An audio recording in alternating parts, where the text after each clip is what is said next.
Charles, when we say executive blind spots, what exactly are we talking about? What do we mean with those blind spots that oftentimes team members see, but executive leaders oftentimes miss? Yeah, that's a great question, and there's a couple different ways to approach that. First, let's approach it from the perspective of the leader. And in my world, what I typically encounter is leaders who say, "Hey, I'm going to be vulnerable, and I'm going to say I have a blind spot," and I'll ask them what they think that blind spot is, and it's some kind of missing information, right? Oh, I need to learn this. I need to better understand this. And it's like, no, that's not a blind spot. Right? That's missing information, but that's Mm-hmm. not a blind spot. And then you look at it from the team's perspective and you say, hey, do your leaders have any blind spots? And they say, yeah, man, they don't understand what it's like and blah blah blah. So what a blind spot really is it's evidence, and it's an indicator of the distance or how far removed a leader is from their team. And it's kind of a natural progression. The further you move up in an organization, the more likely people are to filter their response to you. And Hmm. you're not getting the full picture, and you're not getting honest, raw feedback on your performance or on the performance of the organization. I was going to ask you, why is it that even in the most advanced organizations and even the smartest leaders seem to have blind spots? Is it a question of ego? Is it a question of isolation? Is why do you think why do you think it is? Yeah, I mean, it's a little bit of a chicken and the egg, right? Where it kind of creates its own thing. So the leader definitely has a responsibility to stay open and stay vulnerable. My personal leadership philosophy is, if there's anything wrong in the organization, I blame leadership. End of story. That's the job of leadership, is to create an environment, ensure that the entire team has all the resources that they need. And one of those resources is open communication. So blind spots typically develop from what we call a chilled work environment, where I can't give that kind of feedback. I can't give them bad news. I can't tell them that the CEO of the company has the worst breath I've ever smelled in my life. I can't tell them that, right? And there's like a little bit of a chicken and the egg there. When I evaluate a leader, I typically try to break it down into one of two categories, which is either capacity or willingness. Okay. Hmm. So are you at a position, are you at a level in the organization where you have just overextended yourself, and you are just, unfortunately, this happens a lot in bureaucratic organizations, large organizations. You get promoted to your highest level of incompetence. You get Hmm. promoted and promoted and promoted until you start to fail, and then it's like, oh, plateau, let's just leave him there. Never a demotion. I mean, bureaucratically, that's a nightmare, right?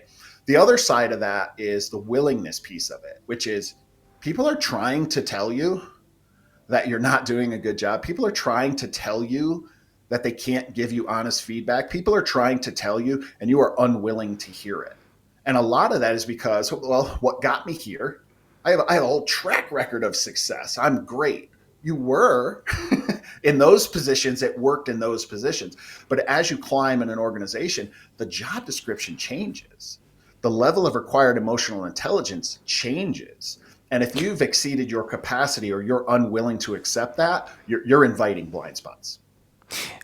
In your experience working with executive leaders, have you noticed any common blind spots that typically tend to occur in those scenarios where, for example, people get promoted into new, even higher executive leading positions? Are there any similarities that you sort of are capable of tracing down to, okay, this typically happens when someone reaches this level. Here's a common blind spot that you see throughout some of your Yeah, yeah, clients.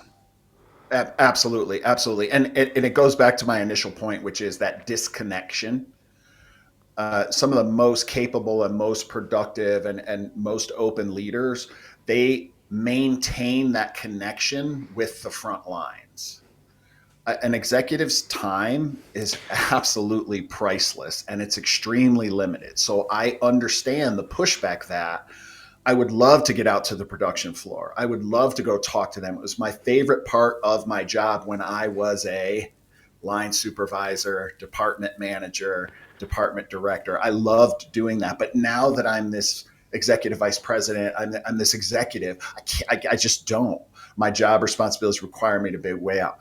That disconnection with what is actually happening in the field is the break between executive decision making and what the organization really needs. And it creates a blind spot. You get so hyper focused on what your job description is that you forget, first and foremost, you're a leader. And what you're supposed to be doing is making sure that the team has everything that they need. And if you're never getting that feedback from the team, you're making decisions kind of in a bit of an echo chamber. Yeah. I was going to ask you, have you ever worked with someone who was completely like unaware of what was going on in the ground floor, or how they, how they, even how their team was perceiving them? Yeah, yeah. I can't go through Is these it without really? making a movie reference, right? So here's our movie reference for Okay. this conversation, and it's the Matrix. And in the Matrix, when they break Neo out of the Matrix, right, Uh-huh. and he's freaking out because he doesn't understand why he's bald and why he has these jacks and probes in the back of his neck, and Morpheus tells him that's residual self-image. It's Huh. residual self-image from when you were in the Matrix. It's hard for you to accept reality versus Ah, expectation. I like the And analogy. Man, so, did you? yeah, a lot of leaders end up doing that. They can't, and if you worked your way up through an organization, or if you came from another organization, you have experience. You did things that worked. You did things that got results. Very few people get promoted into those positions without having some kind of track record of success and results. That residual self-image is what carries forward. Well, this is the way we've always done it. That's where that cliche comes from. And that's where that comes from, which is, this is what I did and it was successful. Okay, but you've lost perspective on the current landscape. Your Hmm. expectation for what's happening there isn't necessarily what's actually happening here in this organization on this day in this way. So we carry those assumptions forward because our brain is super, super great at being efficient and burning as few calories as possible to protect itself. And so we're real quick to say, oh, I know what's going on. I've seen this before. Let's just do this. Let's do that. I take it that communication then is probably one of the first areas where those blind spots typically happen, or where we typically see them happening at first, even before like decision making areas or conflict resolution areas. It's like really communication is where the blind spots typically happen first for leaders. Absolutely. And that's why I say it's a leader's responsibility. It Hmm. is no one else's responsibility. And there's a couple of really lazy phrases you need to be aware of, which is, oh, no, no, no, no. It's not me. I have an open door policy. If anybody wants to Hmm. say anything to me, they could come in and they can tell me. I'll never turn anyone away. That's bullshit and that's lazy. It is not an assembly line worker's job to come find your office. They probably don't even know where your office is because we're not allowed in the executive offices, right? Right. So, first, for them to come find you, track you down for your open door policy, bullshit. That's lazy and that's an excuse. Man, It is your I've responsibility as a leader to get out there and solicit. I'm gonna ask you a really random question, but I've even felt that feeling of God. I don't know where where the principal's office is or where my leader's office is working remotely. I mean, just sending someone a Yeah. Slack message. How is that even a thing? Well, I know it's a thing because I've actually experienced it in my own skin. How? What?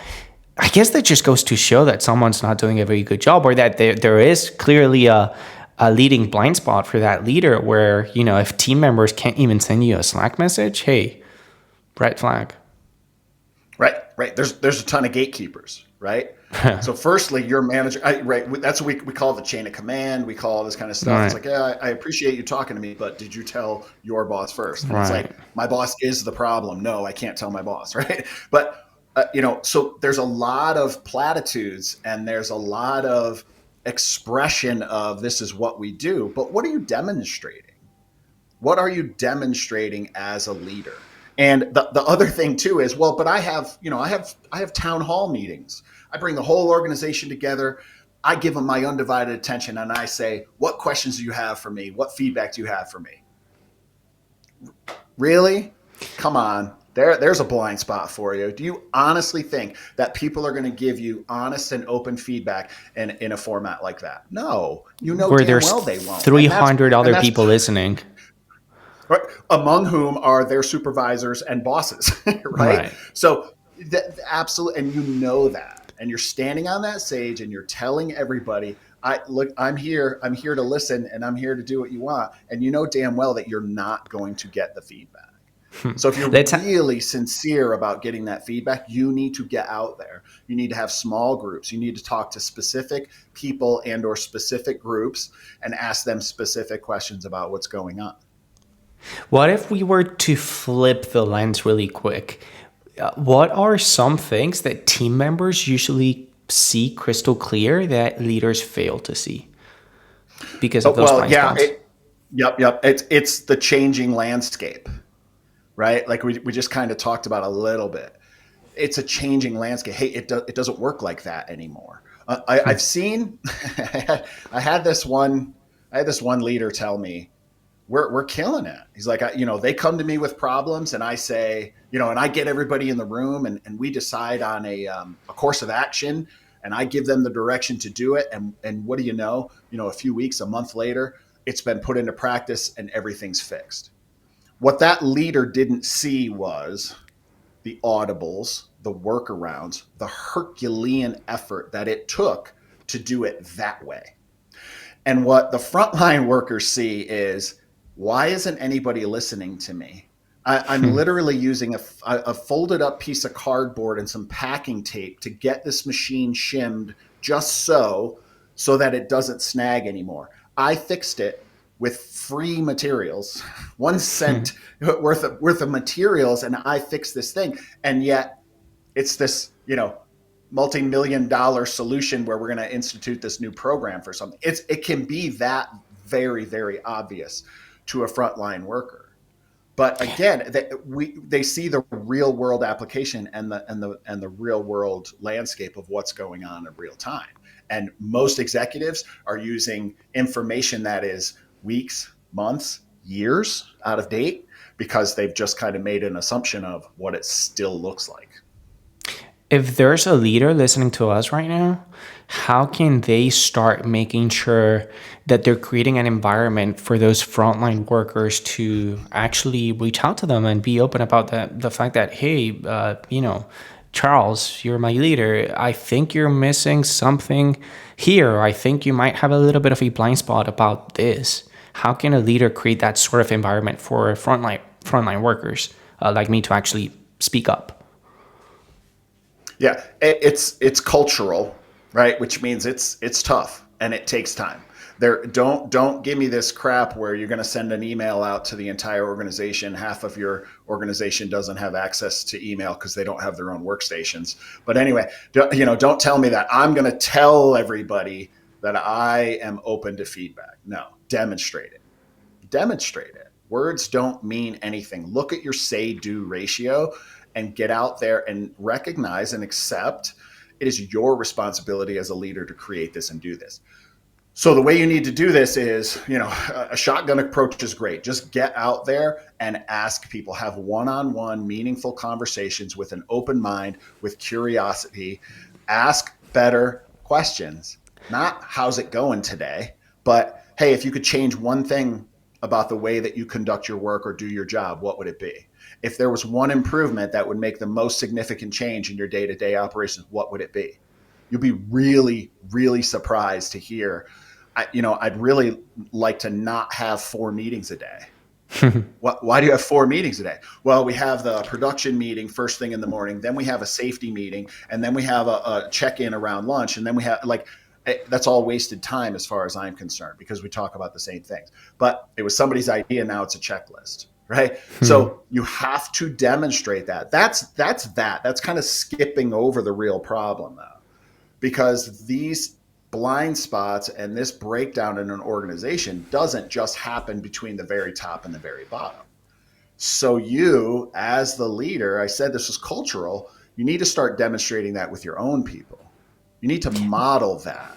This is not something you can outsource or just hire someone to take care of this for you, right? I mean, if you want to really get over those blind spots, you need to first realize that you have them and then, roll up your sleeves and actually get out there and put a fix to them, right?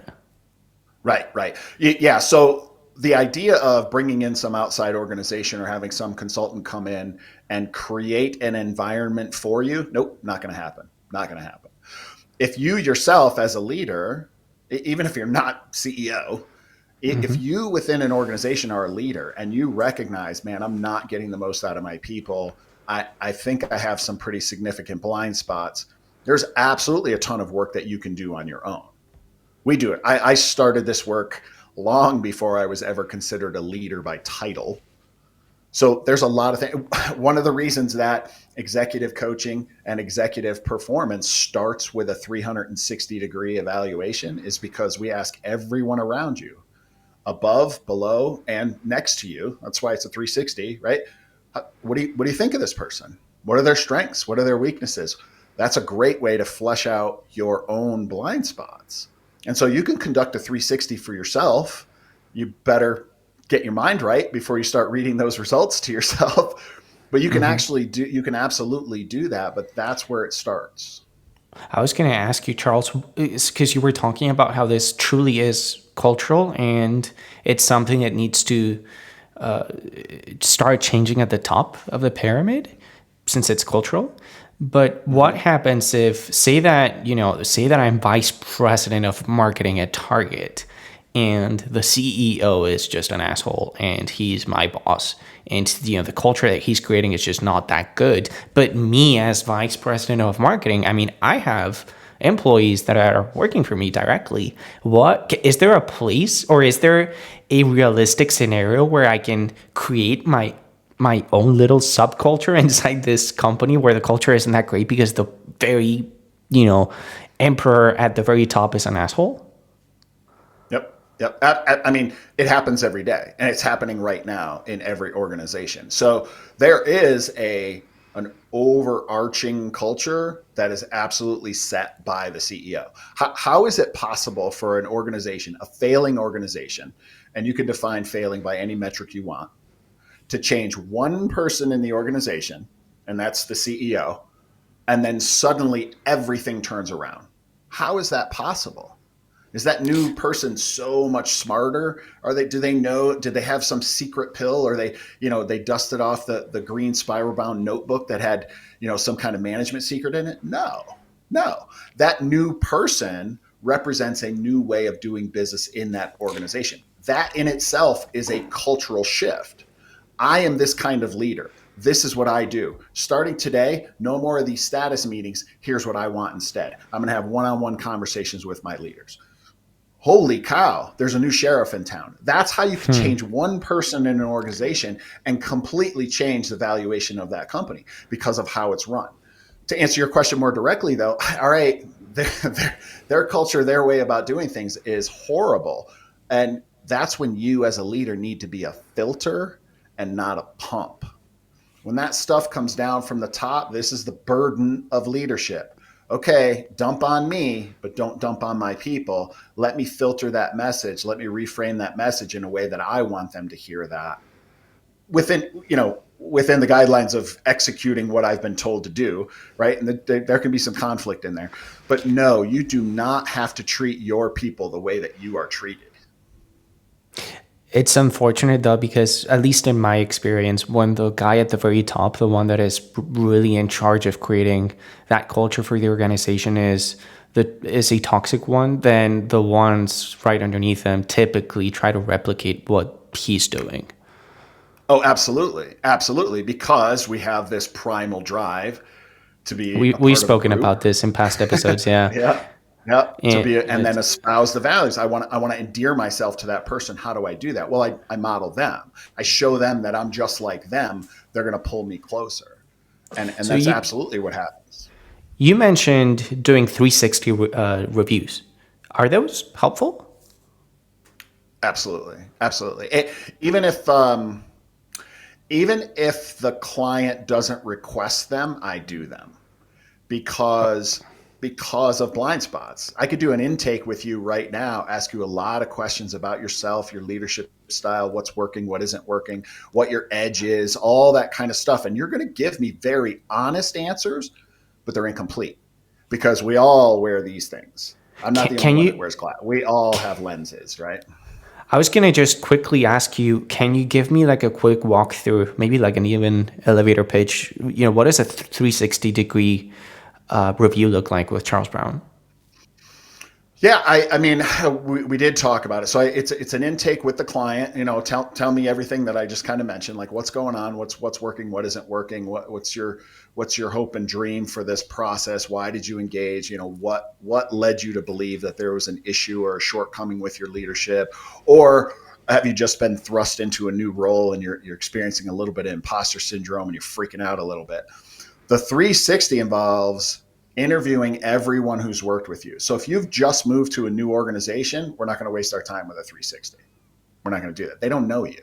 They haven't seen you in Right. action. But if you've been in an organization for a period of time, enough of a period of time that you've created and developed a bit of a reputation, fantastic. Anybody who comes in contact with you is going to have a same, 30 to 40-minute discussion with me about you and about your performance and what endears you to them and what things they think they can say to you and what things they don't think they can say to you. So that line between how comfortable someone is in providing honest feedback to you tells me where you might have blind spots or where you might have some kind of an issue in the past or an event in the past, which has kind of defined your leadership role in an organization and could be holding you back. That makes sense. So say that a blind spot is exposed. Now what? What do we do? Yeah, that really comes down to a very strong piece of specificity. So firstly, the ownership piece of it, right? This has been identified as a blind spot. We'll take something nice and easy. People don't think that they can give you honest feedback because you become immediately defensive and you dismiss their concerns as wrong. There's a fear there. I know that absolutely, without question. Of course, we're trying to protect our egos. We're trying to protect our reputation by saying, no, that's not true.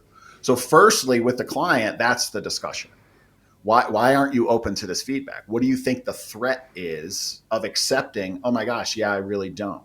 And then truly believing that and truly reframing, redefining that belief such that, oh, yeah, I guess it isn't the end of the world if someone tells me that I cut them off in the middle of a sentence and didn't let them finish their thought. Ooh, there is value in that. I really do need to be aware of that. So awareness is the first step. I was going to ask you, how do you do that? How do you make someone aware without damaging or hurting their self-confidence, if that makes any sense? Yeah, this is where coaching is a profession. Okay, just because you have a cell phone does not make you a coach. Just because your aunt said you're a good listener does not make you a coach. Coaching is a profession. It is very complex and it draws on a lot of issues like you're talking about. But first and foremost, if you want to be a powerful coach and make powerful changes in people's lives, it has to be about service over friendship. I care very deeply for my clients personally. I've gotten advice that I shouldn't, that I should be more detached. I choose to ignore that advice because the more invested I am with my clients, the better results we both get. But I never lose sight of the fact that service first. And sometimes service is a bitter pill. Sometimes it is medicine that you do not want to take. But if I care enough about that person, oh my goodness, why wouldn't I tell you that your breath stinks and you really need to pay attention to that? Go to the dentist, get this sorted out because people don't want to talk to you. And it's tarnishing your reputation as that top tier, cover of Fortune magazine type leader. So of course I'm going to serve you in that way. I was going to get... I was just thinking of something, and I'm actually going to share it with you because it's just an example of, hey, we got to be vulnerable sometimes. Back in college, I used to serve at a Mexican restaurant in Florida, and it was a place that it wasn't run very well. Okay, but my manager was really cool, and one day he approached me. It was a very, very, very busy night. It was towards the end of my shift, and he told me, "Hey, Tony, what kind of deodorant do you use?" I was like, "I don't know, some regular Axe deodorant." It's like, "Yeah, how about you try one of these that you can just apply with a stick, you know?" I was like, "Well, why do you say this?" "Well, let's just say that you smell you smell a little too strong for me right now." And I get it. Hey, you've been running all night. It's part of the job, but give that a shot and see what happens. Yep. And That's a blind spot. I don't recognize it. I don't see it. I don't think it really, nobody's saying anything about it. So clearly it's not a problem, right? That's absolutely how we're conditioned. If it's a problem, somebody will say something. But if you've created an environment where people are afraid to approach you and tell you, they're going to let you hang yourself. and I'm not Charles, telling. You I tell them. I appreciated the fact that he was so cool with me to tell me, "Hey, man, you kind of stink. You may want to do something Right. about it," Right. because I don't want to be walking around my coworkers or even in front of customers smelling like I'm all sweaty and stinky. Like if I can do something about it, I'm gonna do it. And Yep. I can't. I definitely can see how it goes both ways. If my manager were the one who smells like shit, hey, I don't want you talking to clients, smelling all stinky. Yeah. They're eating food, man. Like Right.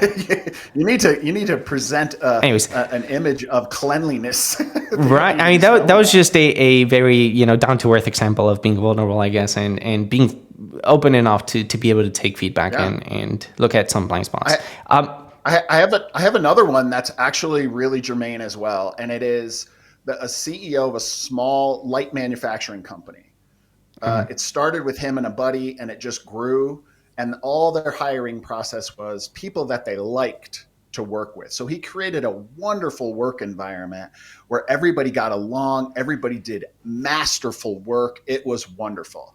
But he confessed to me that if he was crossing the workshop floor and saw somebody doing some work without safety glasses or without gloves or something, he would feel uncomfortable pointing that out to them because they were friends, they were grown adults. And I stopped him right there and had this very similar conversation, which was, do you or do you not care about those people? Well, yeah, of course I care about those people. Why would you point out a safety concern to someone that you care about? Because I don't want them to get hurt. Okay. Leadership isn't about authority. Leadership is about caring so much for those people that you want them to succeed. You want them to be safe. You want them to feel valued. That's what leadership is. The other shit is management. If you are a leader, it's because you care about those people and what they're doing and making sure that they're doing the right things. The difference is so. It may not sound like a big difference, but man, when you think about it, it really is a big difference between managing and leading. And if Yep. there's anyone out there listening to this, I mean, wouldn't you want to lead instead of manage? Wouldn't you want your employees to see you as a leader rather than a manager? I mean, to me, it's just like that is it's inspiring to me. Like that is something that I aspire to. But Yeah. yeah, Yeah. let me ask you: Ma- is man- Management is an important part of the development right? process because in management, you learn how to do things right. And then you transition into doing the right things. But you absolutely need that kind of bachelor's level understanding of the organization and of the Right. job, understanding the policies and understanding the quality standards and all that kind of stuff. And you get exposure to that in management. But if your dream and your aspiration is to lead, learn those policies, and then you have to transition. Yeah. You know, a little bit of an abstract question, but do you think there's a question that an executive leader should be asking themselves right now if they were willing to try and identify those blind spots? Yeah, you have to be very aware of your own self-talk because by its nature, a blind spot exists because no one's telling you that it exists. Okay. So you can't assume that the evidence is there and people are trying to hint at it and you're just not picking up on it. You need to listen to your self-care and you need to listen to your intuition. And if your intuition is, boy, everything, according to my team, everything's wonderful and everything's perfect, but something doesn't feel right, or the numbers don't reflect that. That the Right. numbers don't reflect that everything's wonderful and everything's fine. We're having a bunch of silent resignations. We have a lot of High turnover. turnovers. That doesn't happen because it's too hot. That happens because people are undervalued. Okay. So those are indicators. And so the self-talk needs to be, what am I missing? Where is my edge and what am I missing? And then go and find it. Let me put you on the spot here really quick, Charles. Is there a blind spot that you can think of that you've had to deal with in your own career? Oh, absolutely. Absolutely. This was an absolute career changing moment, which was I had a mentor attend one of my rather significant project kickoffs. And after that kickoff, he said, we need to have a chat. And we went into his office and he closed the door and he said, I I counted 9 accommodations during that project kickoff. You put together an amazing schedule, an amazing project execution plan. You covered just about everything there was. And as soon as someone pushed back, you revised it and you revised it. 9 times, he said, I counted that you accommodated someone else. Why would you do that? Well, and that's my shit. I want my project team to be happy. I want them to feel included. I want them to feel valued. So I'm taking all their feedback. Not all feedback needs to be incorporated. So when I look back, obviously at other projects, it's like, you know how many times I said, I knew better. I knew better. I was right. I shouldn't have done that. That was all because of this blind spot of me thinking that I was being open-minded and receiving and, taking feedback, when in reality, it was my own insecurity causing me to overcompensate by just accommodating everybody's concerns and completely rolling over when anybody challenged any of my assumptions. It made me a weak leader when I changed that and said, thank you very much for your feedback, but I set this way because of this, so we're going to stick with this, but I'll make a note of your concern. And if reality doesn't play out according to my expectation, then we'll readdress this. Wow. My team's confidence in me went through the roof. When you stop being a people pleaser, it's amazing how it ties back to identifying your strengths, weaknesses, your values overall. Yep. Goes back to all of Yep, that. absolutely. Being able to understand what you truly bring to an individual, to an organization, to a project, to anything. When you really understand, this is what I bring to this situation and to this scenario, this is what I do better than anyone else, and you own that, absolute game changer. All right. Well, to wrap it up, if there's an executive listening to this right now and they suspect that they might have a blind spot, what is the next step? I would honestly get on my calendar as soon as possible. How do they do that? Conversation. Well, you visit therealcharlesbrown.com and there's a quick VIP, which is values, identity, and purpose call, and bring a problem. Bring that $10,000 problem, bring that $100,000 problem, and let's talk about what it is. And that's my job, and that's the value that I add to that conversation. Is, hey, it sounds like you're kind of avoiding this. That this is what I say about being a professional in this, is understanding language and listening and watching body language and understanding what's being glossed over, what's being avoided, unconsciously, completely unconsciously. And hey, there's an opportunity for improvement there. Well, I think this was a good one, Charles. I'm going to meet you next week. We're going to be talking about executive burnout. I think that it's it's going to be one that people are going to want to listen to. And I'm Yeah. really excited about future ones as well, because we're going to be dissecting really popular executive leaders and people in executive positions. And I think people are going to, they're going to find those fun. Yeah. Yeah. That's going to be great. Well, thank you, man. All right. Thank you.